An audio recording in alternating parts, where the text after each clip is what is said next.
بسم اللہ الرحمن الرحیم۔ داستان مجاہد، کتاب مسکرات زخم۔ عقوبت خانے میں حج پر تقریر۔ بادامی باغ کے عقوبت خانے میں اور بھی بہت سارے قابل ذکر واقعات پیش آئے، جن میں سے چند ایک حاضر خدمت ہیں۔ دھوپ کا نظارہ اور لا شریک لہ کی تشریح۔ انڈین آرمی کا ایک لیفٹیننٹ کرنل اس عقوبت خانے کا سیکیورٹی انچارج تھا۔ ہمیں اس کا مکمل نام تو معلوم نہیں ہو سکا، البتہ وہ اپنا مختلف نام کرنل ڈاگر بتاتا تھا، لیکن ہمارے ساتھی اسے کرنل ڈنگر کہا کرتے تھے۔ چھوٹا قد، نحیف جسم، سانولا رنگ، بے رعب شخصیت مگر بے حد جاتونی طبیعت۔ اسے اپنی پتلی کمر اور منظم طبیعت پر فخر تھا۔ عام حالات میں بھی فوجی چال چلتا تھا، اکثر وردی میں اور کبھی کبھار سادہ کپڑوں میں بھی آتا تھا۔ ہمارے سیلوں میں آ کر حال پوچھنا، تفصیلی گفتگو کرنا اور اپنے واقعات سنانا اس کا محبوب مشغلہ تھا۔ فطری طور پر بزدل اور مصلحت پسند معلوم ہوتا تھا۔ وہ اپنے دل کے بغض کو چھپانے کا بخوبی ملکہ رکھتا تھا۔ ایک دو بار اس کے ساتھ مجاہدین کی جھڑپ بھی ہو گئی، مگر وہ اسے ضبط کر گیا۔ وہ ذہن سازی کا ماہر تھا اور کشمیری مجاہدین پر اثر انداز ہونے کی کوشش کرتا تھا، لیکن اسے 12 مہمان مجاہدین کے سامنے اپنی پسپائی کا اعتراف کرنا پڑا۔ یعنی وہ مان گیا کہ ان دیوانوں کا ذہن بدلنا اس کے بس کی بات نہیں ہے۔ وہ اسلام کی بہت ساری باتوں کا متعارف تھا۔ بقول اس کے کہ اس نے 1 ماہ کے روزے رکھے، جس کا اسے خوب جسمانی فائدہ ہوا، اور وہ کبھی کبھار نماز بھی پڑھتا تھا۔ بقول اس کے یہ بہت اعلیٰ درجے کی ورزش ہے۔ ایک بار تو اس نے ہمیں نماز پڑھ کر بھی دکھائی۔ وہ عام مسلمانوں کی بنسبت زیادہ بہتر انداز سے رکوع اور سجدہ کر رہا تھا۔ اس کی یہ ادائیں دیکھ کر ہمیں احساس ہوا کہ ہندو واقعی بہت پیچیدہ کافر ہیں۔ اس کے مکر سے بچنا بہت مشکل ہے، کیونکہ ہندو کو اپنے مفاد کے علاوہ کسی سے کوئی تعلق نہیں ہے۔ مفاد کی خاطر وہ سب کچھ کرتا ہے اور ہر ایک کے سامنے جھکتا ہے۔ اہل توحید کے ساتھ اس کی نفرت اور بغض پکا ہے، لیکن مفاد کی خاطر وہ مسلمانوں کے آگے جھکنے سے بھی دریغ نہیں کرتا۔ کرنل ڈاگر ہمیں سیکولر بننے کی لمبی دعوت دیتا تھا، جبکہ ہم اسے مسلمان ہونے کی بھرپور دعوت دیتے تھے۔ ایک دن وہ تنگ آ گیا اور کہنے لگا، بتاؤ اسلام کے بنیادی عقائد کیا ہیں؟ بندہ نے مفصل مگر آسان تقریر کر ڈالی۔ اگلے دن وہ ذرا جلدی آ گیا اور کہنے لگا، مبارک ہو، ہم مسلمان ہو چکے ہیں۔ اس کی یہ ناقابل یقین بات سن کر ہم سب خوش ہو کر اسے مبارکباد دینے لگے۔ اس نے کہا، ہم نے گھر جا کر بہت سوچا اور آپ کی دعوت پر غور کیا، تب ہمارے دل نے کہا، اسلام لانے میں کیا نقصان ہے؟ ہم پہلے ہی بہت سارے بھگوانوں کو مانتے ہیں، اگر وہ مزید بھگوانوں کو مان لیں گے تو کیا نقصان ہوگا؟ چنانچہ ہم اللہ جل جلالہ اور محمد صلی اللہ علیہ وسلم کو بھی آج سے ماننے لگے ہیں۔ مبارک ہو، ہم مسلمان ہو چکے ہیں۔ اس کی یہ بات سن کر ہماری خوشی کافور ہو گئی اور ہم نے پھر مغز ماری کر کے اسے بھی اور ہی کا فرق سمجھانے کی کوشش کی، لیکن وہ اپنی ضد پر ڈٹا رہا۔ ہمیں احساس ہوا کہ اسلام کے کلمے کا آغاز لا کی تلوار سے کیوں ہے۔ جب تک گندگی اور غلاظت صاف نہ ہو، اس پر خوشبو چھڑکنے کا کیا فائدہ ہو سکتا ہے؟ جب تک غیر اللہ کی گندگی دل سے نہ نکلے، اس وقت اللہ تعالیٰ کو ماننا نہ ماننے سے بدتر ہے۔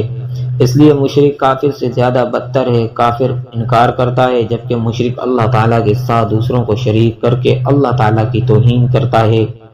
توہین انکار سے زیادہ بڑا گناہ ہے۔ 7 ماہ تک کرنل ڈاگر کے ساتھ ہمارے مناظرے چلتے رہے، نہ وہ ہمیں بدل سکا اور نہ ہم اسے بدل سکے۔ وہ انڈیا کا عاشق تھا اور اس کی ضد نے ہمیں پاکستان کی ہر چیز کا عاشق بنا دیا، یہاں تک کہ ایک بار اس نے ہمیں ایک پرانا اخبار لا کر دیا۔ اس میں انڈیا کے وزیر اعظم نرسمہا راؤ اور پاکستان کی وزیر اعظم بے نظیر بھٹو کی تصویریں تھیں۔ اس نے کوئی طنز کی تو ہم نے کہا، جناب غور سے تصویریں دیکھیں، ایک طرف ایک ملکہ نظر آ رہی ہے اور دوسری طرف ایک بھنگی۔ اس نے بے ساختہ تصویریں دیکھی تو ایک دم شرمندہ ہو گیا اور موضوع بدل کر گفتگو کرنے لگا۔ حالانکہ ہم نہ تو تصویروں کے قائل تھے اور نہ بے نظیر کے، لیکن مشرک کی ضد نے معاملے کو تعصب تک پہنچا دیا۔ پھر چونکہ معاملہ عدل و انصاف کا نہیں، ایک نفسیاتی جنگ کا تھا، وہ ہمارا حوصلہ ہر پہلو سے گرانا چاہتا تھا اور ہم ہر پہلو سے اسے یہ باور کرانا چاہتے تھے کہ جیل میں آ کر بھی الحمدللہ ہم زندہ ہیں۔ اس عقوبت خانے میں اخبار، ریڈیو وغیرہ پر پابندی تھی۔ کرنل ڈاگر ہمیں اکثر حوصلہ شکن خبریں سناتا تھا تاکہ ماحول کی تنگی اور تاریکی کے ساتھ یہ وحشتناک خبریں ہمارے اندر کے جذبات کو توڑ پھوڑ کر رکھ دیں۔ لیکن اس نادان کو یہ معلوم نہیں تھا کہ اسی عقوبت خانے میں 150 سے زائد کشمیری مجاہد بند ہیں۔ ان کشمیری مجاہدین کی ہفتے میں ایک بار ملاقات آتی تھی۔ اس ملاقات کے ذریعے جہاں ایک طرف ہمارے پاس کشمیر کے سیب اور دیگر تحفے پہنچتے تھے، وہاں باہر کی تازہ اور حوصلہ بخش خبریں بھی پہنچ جایا کرتی تھیں۔ ظاہری طور پر ہماری اور کشمیری مجاہدین کی باہمی ملاقات بند تھی، لیکن انڈیا کی کرپشن زدہ فوج کے ہوتے ہوئے کوئی کام ناممکن نہیں تھا۔ اور گرفتاری کے کچھ عرصہ بعد میدان میں برسر پیکار مجاہدین کے خطوط تک موصول ہونا شروع ہو گئے تھے۔ ان حالات میں کرنل ڈاگر کی تقریریں ہمارے لیے بے معنی تھیں۔ وہ ہمیں چند بری خبریں سناتا تھا، جبکہ ہم ہر ہفتے ڈھیروں اچھی خبریں سن لیا کرتے تھے۔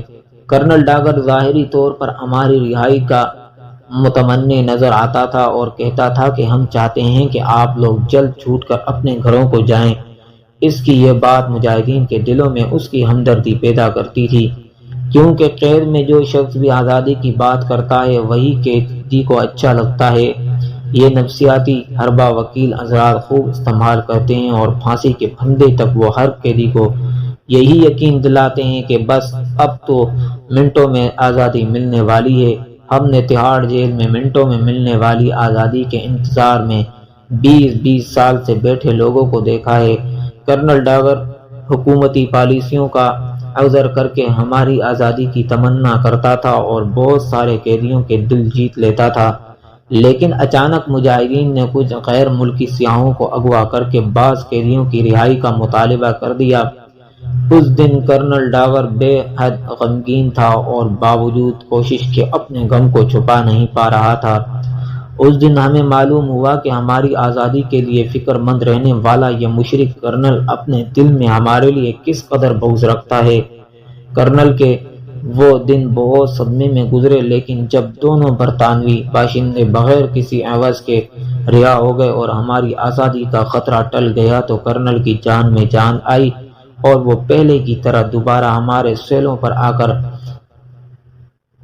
چہکنے لگا۔ کرنل ڈاگر مسلمان بزرگوں کے مزاروں پر حاضری کا بہت قائل تھا۔ وہ چھٹی پر اپنے گھر حیدرآباد کن جانے سے پہلے کہا کرتا تھا، ہم آپ کی کوئی اور خدمت نہیں کر سکتے، البتہ آپ لوگ کی طرف سے کسی مزار پر ایک آدھ دیا جلا سکتے ہیں یا 1-2 روپے کی پرشاد نیاز دے سکتے ہیں۔ ہم اس موضوع پر خاموش رہتے تھے اور اسے ہماری خاموشی پر بے حد حیرت ہوتی تھی۔ وہ سمجھتا تھا کہ مزاروں پر نیاز چڑھانے کا نام سن کر یہ بہت خوش ہوں گے، لیکن ہمارے چہروں پر خوشی کے آثار نہ پا کر وہ پریشان ہو جاتا تھا۔ بقول اس کے ماضی میں اس کی بعض اہم حاجتیں مزاروں پر نیاز چڑھانے سے پوری ہو چکی ہیں اور وہ اب بھی اپنی بعض حاجتیں مزاروں پر پیش کرنے کے بعد ان کے پورا ہونے کا انتظار کر رہا ہے۔ وہ مجاہدین کو جب اکثر اوقات نماز اور تلاوت میں مشغول دیکھتا تو کبھی کبھار ان کی عقیدت میں گرفتار ہو جاتا تھا۔ ایک بار اس نے مجاہدین کو دودھ میں سوئیاں ڈال کر کھلائیں۔ یہ نوازش دیکھ کر سب مجاہدین حیران رہ گئے، کیونکہ اس عقوبت خانے کا کھانا بہت بے حال ہوتا تھا۔ پوچھنے پر اس نے بتایا کہ میں نے نظر مانی تھی کہ اگر میرا فلاں کام ہو گیا تو میں ان 12 مہمان مجاہدین کو یہ کھانا کھلاؤں گا۔ میری وہ حاجت پوری ہو چکی ہے، چنانچہ میں نے آپ لوگوں کو یہ میٹھا کھلایا ہے۔ اس کی بات سن کر سارے ساتھی اب کائیاں لینے لگے کہ معلوم نہیں اس نے کس کے نام کی نظر مانی تھی اور یہ کھانا معلوم نہیں جائز بھی تھا یا نہیں۔ حالانکہ مجبوری بے بسی اور ناواقفیت وغیرہ جیسے عذر موجود تھے، مگر آپس میں بحث چلتی رہی اور مذاکرہ ہوتا رہا۔ دراصل اپنی آخرت سنوارنے کے لیے سلاخوں کے پیچھے آنے والے چند میٹھے لقموں کی خاطر اپنی آخرت بگاڑنے کے حق میں نہیں تھے۔ کرنل ڈاگر اکثر اوقات اپنی فراخ دلی دکھانے کے لیے مجاہدین سے پوچھتا تھا کہ آپ لوگوں کو کوئی تنگی یا شکایت تو نہیں ہے؟ مجاہدین جانتے تھے کہ یہ سوال یا تو رسمی ہے یا کسی نئی مصیبت کا پیش خیمہ، اس لیے خاموش رہتے تھے۔ ایک بار اس نے بہت اصرار کے ساتھ پوچھا تو بعض ساتھیوں نے کہا کہ ہمیں ان تاریک سیلوں میں کئی ماہ گزر چکے ہیں، موسم سخت جاڑے کا ہے اور ہم نے ابھی تک سورج کو نہیں دیکھا اور نہ اس کی حرارت سے لطف اندوز ہوئے ہیں۔ اگر ہمیں چند منٹ کے لیے ہی صحیح دھوپ میں نکالا جائے تو برفانی موسم کی وجہ سے ہمارے کمزور پڑے جسموں کو کچھ راحت مل جائے گی۔ کرنل ڈاگرے بعض ساتھیوں کی یہ فرمائش مناسب نہیں تھی کیونکہ یہ چیزیں اللہ تعالیٰ سے مانگنے کی ہیں، ایک مشرک سے نہیں، لیکن ساتھی تنگ و تاریک سیلوں اور سرد موسم سے بے حد پریشان تھا۔ ان کے بعض اعضاء صحیح طرح کام نہیں کر رہے تھے، اکثر کی آنکھیں اندھیرے میں رہنے کی وجہ سے کمزور پڑ چکی تھیں، اور پھر روز کا تشدد زخموں پر نمک کا کام کرتا تھا۔ ادھر کرنل ڈاگر روزانہ سینہ پھیلا کر کوئی فرمائش پوچھتا تھا، چنانچہ بعض ساتھیوں نے یہ فرمائش کر ڈالی۔ کرنل ڈاگر سوچ میں پڑ گیا اور خاموشی سے چلا گیا۔ اگلے دن آیا تو کہنے لگا، آپ لوگوں کی ڈیمانڈ پر غور چل رہا ہے۔ غور 1 ماہ سے زائد عرصہ تک جاری رہا۔ اسی اثناء میں عید الاضحیٰ کا دن آ پہنچا۔ کرنل ڈاگر نے اس دن ہمیں پہلی بار باہر نکالنے کا حکم دیا۔ انڈین آرمی کے سپاہی ہمیں سیلوں سے نکال کر ہماری قمیصیں ہمارے منہ پر ڈال کر رکوع کی حالت میں چلاتے ہوئے ہمیں سیلوں سے باہر نکال کر سلاخوں کی آہنی باڑ کے قریب لے گئے۔ یہاں چہروں سے کپڑا ہٹا کر ہمیں زمین پر بٹھا دیا گیا۔ چاروں طرف بہت سخت پہرا تھا اور انڈین سپاہی ہاتھوں میں تیار اسلحہ لیے کافی سراسیمہ دکھائی دے رہے تھے۔ کرنل ڈاگر کے بقول اس نے ایک بہت بڑا رسک ہماری خاطر لیا تھا، حالانکہ ہم عقوبت خانے کی 4 دیواری اور باڑ کے اندر ہی تھے۔ چاروں طرف فوجی چھاؤنی اور مسلح پہرا تھا۔ اس سب کے باوجود کرنل ڈاگر سمیت تمام فوجیوں کے چہروں پر خوف کے آثار صاف دکھائی دے رہے تھے۔ اس دن اچھی خاصی دھوپ نکلی ہوئی تھی۔ ہمارے بدن اتنے عرصے کے بعد دھوپ کی حرارت پا کر عجیب کیفیت محسوس کر رہے تھے۔ سر سے پیر لے کر پاؤں تک سرور کی ایک کیفیت بجلی کی طرح جسم میں دوڑ رہی تھی۔ جسم خوش تھا لیکن آنکھیں چندھیار رہی تھی۔ ہم سارے اپنے گرد موجود فوجیوں سے بے نیاز اللہ تعالیٰ کی ایک عظیم الشان نعمت کا سرور اٹھا رہے تھے۔ سری نگر میں سردی بہت سخت پڑتی ہے اور کئی دن تک بھاری برف باری ہوتی رہتی ہے۔ کشمیری لوگ اڈیوں کا گودا جمانے والی اس سردی سے بچنے کے لیے طرح طرح کے جتن کرتے ہیں۔ انگیٹھی کانگڑی، نون چائے، فرن، موٹے گدے، بھاری بھرکم لحاف، اونی زیر جامے، دراز گرم ٹوپیاں، سموار اور بھی بہت کچھ۔ اس کے باوجود سردی سے اف کرتے ہیں اور بعض اوقات گرم علاقوں میں جا بستے ہیں۔ ہم کئی ماہ سے اس ٹھنڈی سری نگر میں تھے اور ہمارے پاس مذکورہ بالا انتظامات میں سے کچھ بھی نہیں تھا۔ ٹھنڈے بستر اور پرانے کالے کمبل سردی سے بچنے کے لیے ناکافی تھے، اس لیے آج کی دھوپ بہت اچھی لگ رہی تھی اور ہمیں یاد دلا رہی تھی کہ اللہ تعالیٰ کی اس مفت نعمت کا تم نے کبھی شکر تک ادا نہیں کیا تھا۔ اب کچھ عرصہ یہ نعمت چھن گئی تو تمہیں معلوم ہوا کہ اس کی قدر و قیمت کتنی زیادہ ہے۔ سورج نہایت آزادی کے ساتھ مسکرا کر اپنی شعاعیں بکھیر رہا تھا۔ یہ سورج ایک اللہ تعالیٰ کا سچا غلام بنا تو ہر کسی کی غلامی سے بچ گیا۔ وہ ہم غلاموں کو آزادی کا راستہ بتا رہا تھا، یعنی ایک اللہ تعالیٰ کی سچی اطاعت اور غلامی میں مسلمانوں کے لیے آزادی کی نوید ہے۔ ہم سارے خاموشی کے ساتھ سورج کی شعاعوں میں کھوئے ہوئے تھے۔ اچانک کرنل ڈاگر نے مجھے کہا، مولانا آج آپ لوگوں کی عید ہے، سنا ہے مسلمان اس میں حج کے لیے جاتے ہیں۔ آپ اس موضوع پر تقریر کریں۔ میں اس کی فرمائش پر کھڑا ہو گیا اور میں نے اسے اور اپنے ساتھیوں کو مخاطب کر کے بیان شروع کر دیا۔ عید، حج اور بیت اللہ کا تذکرہ شروع ہوا تو ہم سب کی آنکھوں میں آنسو تیرنے لگے۔ میں نے بیان کے دوران بتایا کہ حاجی عاشقوں جیسا فقیرانہ لباس پہن کر دنیا اور اس کی زیب و زینت کو چھوڑ کر اپنے رب کی طرف دیوانہ وار دوڑتا ہے، اس کے گھر کے چکر کاٹتا ہے، حجر اسود کے بوسے بھرتا ہے وغیرہ وغیرہ، اور ہر گھڑی یہ تلبیہ پڑھتا ہے، لبیک اللہم لبیک لبیک لا شریک لک لبیک ان الحمد والنعمت لک والملک لا شریک لک۔ پھر میں نے تفصیل سے اس تلبیہ کا ترجمہ کیا اور خاص طور سے لا شریک لک کے الفاظ کی خوب تشریح کی۔ وفاداری کبھی بھی شرک کو برداشت نہیں کرتی۔ کوئی شخص اپنی بیوی میں شریک کو برداشت نہیں کرتا، مگر افسوس اللہ تعالیٰ کے ساتھ شریک ٹھہراتا ہے۔ میں پورے زور کے ساتھ شرک کی نفی کر رہا تھا اور اس کے عقلی و نقلی نقصانات بتا رہا تھا، اور مشرک کرنل ڈاگر نہایت غور کے ساتھ مبعوث ہو کر سن رہا تھا۔ میں نے زندگی میں بہت بیانات کیے، مگر اس بیان کی کیفیت ہی الگ تھی۔ مشرکوں کی جیل بلکہ عقوبت خانہ، مشرکوں کا مسلح پیرا، مشرک افسر کی موجودگی اور توحید کے حق میں اور شرک کے خلاف بیان۔ میں نے دیکھا کہ کرنل ڈاگر کی آنکھیں بھی بھیگ رہی ہیں۔ مجھے یوں لگا کہ بات کا اثر اس کے دل پر ہوا ہے۔ میں نے بیان ختم کر دیا اور ساتھیوں کے ساتھ بیٹھ گیا۔ ساتھیوں کے چہرے خوشی سے دمک رہے تھے۔ کرنل ڈاگر نے کہا، آپ کے پاس ذہن سازی کا زبردست ملکہ ہے، ہم آئندہ بھی آپ سے بیانات کروایا کریں گے۔ چند منٹ دھوپ میں مزید بیٹھنے کے بعد ہمیں سابقہ حالت میں دوبارہ اپنے تاریک سیلوں میں بند کر دیا گیا۔ انڈین فوجیوں کے ان جیسے نام۔ عقوبت خانے میں جو افسر اور سپاہی متعین تھے وہ اکثر اپنا نام چھپاتے تھے، چنانچہ مجاہدین کو مجبوراً ان کے نام رکھنے پڑتے تھے۔ یہ نام ایک طرف تو وہ دلچسپ ہوتے تھے، جبکہ دوسری طرف ان میں مجاہدین کی وہ نفرت بھی چھلکتی تھی جو ان کے دلوں میں کافروں کے لیے بھری پڑی تھی۔ اس سے پہلے کہ میں مشرک فوجیوں کے دلچسپ ناموں کا سلسلہ شروع کروں، دو باتوں کی وضاحت ضروری محسوس ہوتی ہے۔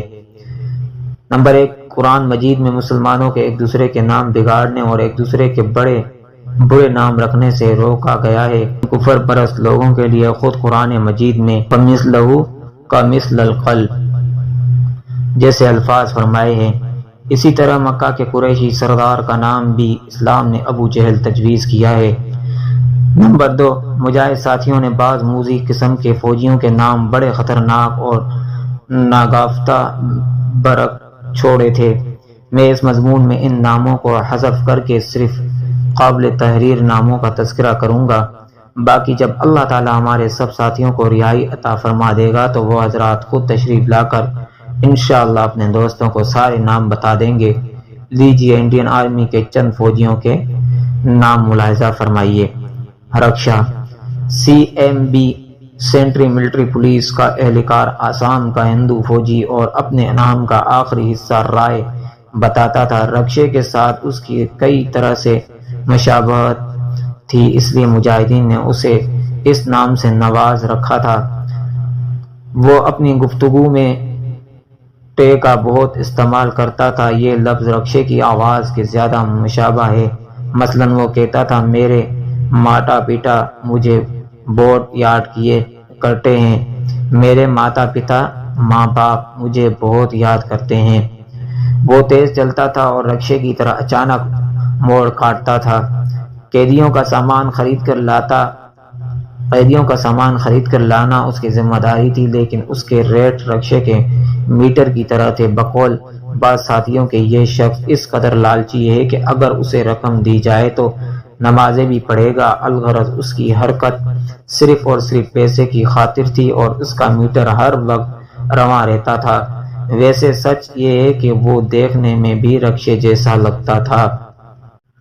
سنگاڑا، یہ بڑی مونچھوں والا ایک فوجی تھا، بظاہر کافی مذہب معلوم ہوتا تھا اور اکثر ہندوستانیوں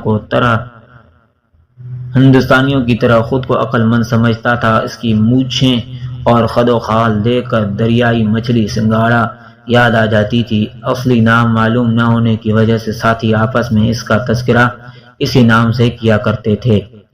اعمال بد۔ یہ تالاب جموں کے عقوبت خانے میں ایک حوالدار تھا، چھوٹا سا قد اور انتہائی سیاہ رنگ، آنکھیں اور دانت دونوں بے حد پیلے۔ اس کے منہ سے ہمیشہ شراب کی بو آتی تھی۔ کالا رنگ بعض اوقات گورے سے بھی زیادہ خوبصورت اور نور بھرا ہوتا ہے، لیکن اس شخص کی رنگت اس طرح تھی جس طرح کسی مردار جانور کا سڑا ہوا چمڑا۔ وہ رات کو ہماری ہتھکڑیاں دیکھنے آتا تھا کہ ان کے تالے لگے ہوئے ہیں یا نہیں۔ اس کے آتے ہی کمرہ بدبو سے بھر جاتا تھا۔ ساتھیوں نے اس کا نام اعمال بد رکھا ہوا تھا۔ حدیث شریف میں آتا ہے کہ انسان کے برے اعمال قبر میں ایک انتہائی بدصورت شخص کی صورت میں ظاہر ہوں گے۔ ساتھیوں کے بقول یہ ہمارے برے اعمال کی صورت ہے جو ہر رات دکھائی دیتی ہے۔ اس کا یہ نام ساتھیوں نے ہمارے جانے سے پہلے رکھا ہوا تھا۔ ہم پہنچے تو اس سے واسطہ پڑا۔ ساتھیوں نے نام اور وجہ تسمیہ بتائی تو بہت عبرت ہوئی۔ وَاعْفُ عَنَّا وَاغْفِرْ لَنَا وَارْحَمْنَا أَنْتَ مَوْلَانَا فَانصُرْنَا عَلَى الْقَوْمِ الْكَافِرِينَ۔ بیڑی سگریٹ۔ یہ لمبے قد کا ایک بھینگا فوجی تھا۔ وہ جب بھی وارڈ میں داخل ہوتا تھا اس کی آمد کی خبر ان زہری دھماکوں سے ہوتی تھی جو وہ بڑی محنت سے خارج کرتا تھا۔ ہندوستان کے فوجیوں میں حضرت لو علیہ السلام کی قوم کی یہ بری عادت کے مجلس میں بلند آواز سے ریخ خارج کرتے ہیں بہت زیادہ ہے، لیکن یہ فوجی ان سب میں ممتاز تھا، اور اگر کبھی کھانے کے دوران وہ آ کر اپنے اس فن کا مظاہرہ کرتا تو کراہیت کی وجہ سے ہمارے نوالے گلے میں اٹک جاتے تھے۔ رات کے اوقات میں اس کی آواز بہت گونجتی تھی اور بعض اوقات وہ زور لگاتے ہوئے منہ سے بھی کراہنے کی آوازیں نکالتا تھا۔ یقیناً انڈیا کو اپنے فوجیوں پر فخر ہونا چاہیے۔ وہ ساتھیوں کے ساتھ گپ شپ بھی لگاتا تھا اور انہیں فکر مندی سے بتاتا تھا کہ میری تنخواہ میں سے ہر مہینے 30 روپے بیڑی سگریٹ پر خرچ ہو جاتے ہیں۔ وہ سگریٹ کو ہمیشہ سگریٹ کہا کرتا تھا اور کشمیری مجاہدین میں بلند آواز سے اعلان کرتا تھا، بیڑی سگریٹ پینے والے باہر آ جاؤ۔ غالباً اس کے اسی اعلان کی وجہ سے اس کا نام ہمارے رفقا نے بیڑی سگریٹ رکھ دیا تھا۔ وہ جب کسی سیل کا تالا کھولتا تو اس کا انداز بہت عجیب ہوتا تھا۔ ہمارے کئی ساتھی اس کی نقل اتار کر دوسرے ساتھیوں کو سامان تفریح فراہم کرتے تھے۔ ایک بار اس کی بغل میں پھوڑا نکل آیا۔ وہ میرے پاس آیا کہ دم کر دو، میں نے ویسے ہی ٹال دیا۔ دوسرے دن اس نے اصرار کیا تو دم کرنا پڑا۔ اللہ تعالیٰ نے اس دن شفا اس کا مقدر کر رکھی تھی۔ وہ بہت خوش ہوا اور مجھے آ کر کہنے لگا، پرسوں تم نے ویسے ہی دم کیا تھا، ہاں کل تم نے عقل سے دم کیا۔ بچو نگڑا اور پٹھا۔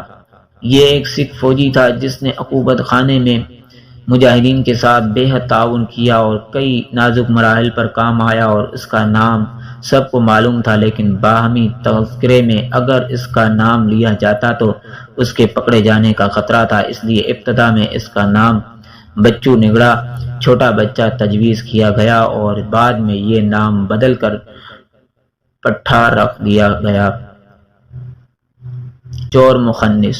یہ CMP کا ایک نائک تھا، قد لمبا، جسم پتلا اور چہرہ وحشت زدہ۔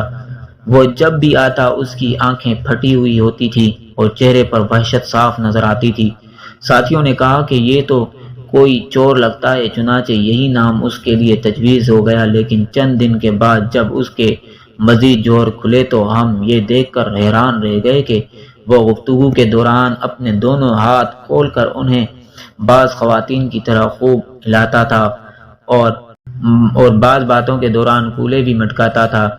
بھوک ہڑتال کے زمانے میں ایک مرتبہ رات کو شراب پی کر آ گیا اور میری منتیں کرنے لگا کہ تم کھانا کھا لو، کھانا نہ کھانے سے تمہاری سمسیا کا سمادھان نہیں ہونے والا۔ میں نے انکار کیا تو لاڈ سے کہنے لگا، میری خاطر کھا لو۔ میں نے ہنسی ضبط کر کے پھر انکار کیا تو وہ دونوں ہاتھوں کی انگلیاں ہلا کر منہ پھیر کر کھڑا ہو گیا اور کہنے لگا، جاؤ ہم تم سے نہیں بولتے۔ وہ سین کوش کے تلفظ سے ادا کرتا تھا، ابتدائی زمانے میں اس نے مجاہدین پر بے انتہا مظالم ڈھائے، مگر آہستہ آہستہ کمزور پڑ گیا۔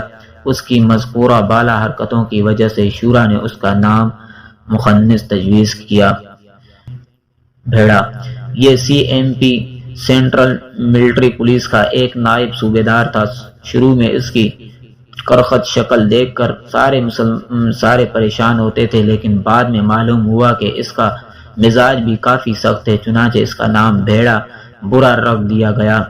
وہ اس زمانے میں انچارج بن کر آیا جب مجاہدین نے اللہ تعالیٰ کی توفیق سے عقوبت خانے کا ماحول کافی نرم کرا لیا تھا۔ اس نے آتے ہی دوبارہ سختی کی کوشش کی، لیکن بری طرح ناکام رہا۔ ابتدا میں اس عقوبت خانے میں یہ لازم تھا کہ جب بھی کوئی آفیسر آتا تھا، ہر قیدی کو کھڑے ہو کر اس کے سامنے جے ہند کہنا پڑتا تھا، مگر مہمان مجاہدین نے بڑی محنت کر کے اس ماحول کو بدل دیا اور حالت یہاں تک آ پہنچی کہ بڑے سے بڑے افسر کے آنے پر جے ہند کہنا تو درکنار کوئی کھڑا ہونا بھی گوارا نہیں کرتا تھا، بلکہ بعض اوقات جب کوئی بڑا فوجی افسر آتا تو مجاہدین اپنی ٹانگوں کو مزید پھیلایا کرتے تھے۔ اس ماحول میں بھیڑے نے جب چارج سنبھالا تو ایک بار وہ کسی بڑے فوجی افسر کو لے کر آیا تو مجاہدین نے اسے کوئی گھاس نہیں ڈالی، بلکہ اپنے سیلوں میں اس کے سامنے لیٹے رہے۔ اس افسر نے بھیڑے کی کھچائی کر دی۔ تھوڑی دیر میں بھیڑا غصے سے مزید کالا ہو کر کانپتا ہوا آیا اور ہمیں جمع کر کے کہنے لگا، اگر آئندہ کسی افسر کے آنے پر تم لوگ کھڑے نہ ہوئے اور تم نے اسے جے ہند نہ کہا تو پھر میں تمہارے ساتھ بہت برا پیش آؤں گا۔ ہم نے آپس میں مشورہ کیا اور اپنے موجودہ طرز عمل کو برقرار رکھنے کا عزم کر لیا۔ اگلے دن بھیڑا ایک اور افسر کو لے کر آ گیا۔ اسے یقین تھا کہ آج پاکستانی مجاہد سدھر گئے ہوں گے، مگر کوئی ساتھی ٹس سے مس نہیں ہوا اور بعض باہمت افراد نے تو اس افسر کے سامنے اپنی ٹانگوں کو مزید پھیلا لیا۔ اس کے پوچھنے پر اسے کافی کڑوے جوابات بھی دیے۔ انڈین آرمی کے اس عقوبت خانے میں یہ جرت و ہمت صرف اور صرف اللہ تعالیٰ کی نصرت اور آپس کے اتفاق کی بدولت تھی۔ اللہ تعالیٰ ان بلند ہمت ہستیوں کو پوری امت مسلمہ کی طرف سے جزائے خیر عطا فرمائے۔ ڈسپلن یہ بہت احمق اولدار تھا۔ وارڈ میں آتے ہی کہتا تھا کہ سارے ڈسپلن سے رہا کرو۔ اس کے علاوہ اعلان کی وجہ سے اس کا نام ڈسپلن پر کیا گیا تھا۔ آزاد کشمیر کے ایک ساتھی اسے بوجھا بندر بھی کہا کرتے تھے۔ اس شخص کی حماقتوں پر اگر قلم اٹھایا جائے تو ایک عبرتناک کتاب وجود میں آ سکتی ہے۔ شروع میں اس نے مجاہدین پر کافی ظلم و ستم ڈھائے، لیکن جب ذہین مجاہدین نے اس کے ساتھ کھیلنا شروع کیا تو وہ مجاہدین کے ہاتھوں کا کھلونا بن کر رہ گیا۔ کوئی اسے زمین پر لٹاتا تھا، کوئی اسے سلاخوں پر مکے مرواتا تھا، کوئی اسے دوسرے فوجیوں سے لڑاتا تھا۔ وہ چرس کے نشے کا عادی تھا۔ اکثر کہا کرتا تھا کہ میں تو بھگوان سے کہوں گا کہ دوسرے جنم میں مجھے سور خنزیر بنا دے، سارا دن آرام سے کیچڑ میں پڑا رہوں گا۔ ہم اسے کہتے، جناب آپ کے ہاتھ لوہے کی طرح مضبوط لگتے ہیں، تو اپنے چھوٹے چھوٹے ہاتھوں کو لوہے کی سلاخوں پر مارنے لگ جاتا، جس سے پہنچنے والی تکلیف اس کے چہرے پر صاف نظر آتی، لیکن وہ تعریف کے لیے شوق میں مسلسل مکے مارتا رہتا تھا۔ وہ اکثر اپنی غیرت اور انتقام کا ایک واقعہ سنایا کرتا تھا۔ یہ واقعہ چونکہ انڈین حکومت کی پالیسیوں اور اس کے مزاج کو سمجھنے میں کافی مددگار ثابت ہو سکتا ہے، اس لیے مجبوراً ذکر کیا جا رہا ہے۔ وہ کہتا تھا کہ ایک بدمعاش شخص نے ایک بار میری پٹائی کر دی۔ میں بھاگ کر اپنی بڑی بہن کے پاس گیا اور اسے پورا قصہ سنایا۔ میری بہن سخت غصے میں آ گئی اور کہنے لگی، اس نے پرتھوی راج پر چوہان جیسے راجا کی نسل پر ہاتھ اٹھایا ہے، میں اسے نہیں بخشوں گی۔ اگلے دن وہ بدمعاش بازار گیا تو میری بہن راستے میں چھپ کر کھڑی ہو گئی۔ وہ قریب سے گزرا تو بہن نے اپنی ساڑی پھینک کر شور مچا دیا کہ اس نے میری عزت پر ہاتھ اٹھایا ہے۔ لوگوں نے جب یہ بات سنی اور منظر دیکھا تو اس آدمی کو خوب دھنائی کر دی۔ شام کو وہ پٹیاں باندھ کر جا رہا تھا تو میں نے اسے کہا، دیکھا ہمارا انتقام۔ آج ہندوستان بھی مجاہدین اور پاکستان کو اسی طرح بدنام کرنے کی کوشش کرتا رہتا ہے اور یہ نہیں سوچتا کہ اس میں اس کی اپنی کتنی بے عزتی اور بغیرتی ہے۔ ڈسپلن کے ساتھ ایک بار یہ دلچسپ واقعہ بھی پیش آیا کہ وہ ایک دن میرے سیل پر آ کر اپنا سر پکڑ کر کہنے لگا، مجھے سر میں سخت درد ہو رہا ہے، کوئی گولی تو بتاؤ۔ میں نے کہا، زڑکئی کی ایک گولی آپ کے درد سر کو ٹھیک کر دے گی۔ وہ یہ نام یاد کر کے دوسرے سیل پر گیا اور پوچھنے لگا، کیا واقعی زڑکئی کی گولی ہے درد سر ٹھیک ہو جائے گا؟ تو میرے ساتھیوں نے تصدیق کرتے ہوئے کہا کہ ایک گولی کے بعد پھر کبھی آپ کو اس سر میں درد نہیں ہوگا۔ نوٹ: زڑکئی پشتو میں لائٹ مشین گن کو کہتے ہیں۔ انڈیا کے مشرق اس لفظ کا معنی نہیں سمجھتے۔ پاٹے خان یہ بہت چھوٹے قد کا ایک پنڈت تھا۔ فوج میں بھرتی ہونے کے باوجود سارا دن پنڈت گیری کرتا رہتا تھا، کسی کا ہاتھ دیکھ کر قسمت بتاتا اور کبھی زاویے بناتا رہتا تھا۔ اس کی شکل، آواز اور قد کو دیکھ کر سخت پریشانی اور وحشت ہوتی تھی۔ یہ سب چیزیں اللہ تعالیٰ کی بنائی ہوئی ہیں، لیکن کفر کی نحوست بہت بری ہے، وہ سب کچھ بگاڑ کر رکھ دیتی ہے۔ ساتھیوں نے اس کا نام پاٹے خان تجویز کیا، جو خوب پسند کیا گیا۔ وہ کہا کرتا تھا کہ میں 100 سال تک نہیں مروں گا۔ ایک بار اس نے یا کسی اور ہندو فوجی نے ہمارے ایک سیدھے سادے ساتھی کے سامنے فخر سے سینہ پھیلا کر کہا، میں نے زندگی بھر کبھی انڈا یا گوشت نہیں چکھا۔ اس ساتھی نے بے ساختہ کہا، دنیا والآخرت، دنیا بھی خسارے میں اور آخرت بھی۔ وہ تو نہ سمجھ سکا، البتہ تمام ساتھی ہنس ہنس کر لوٹ پوٹ ہو گئے۔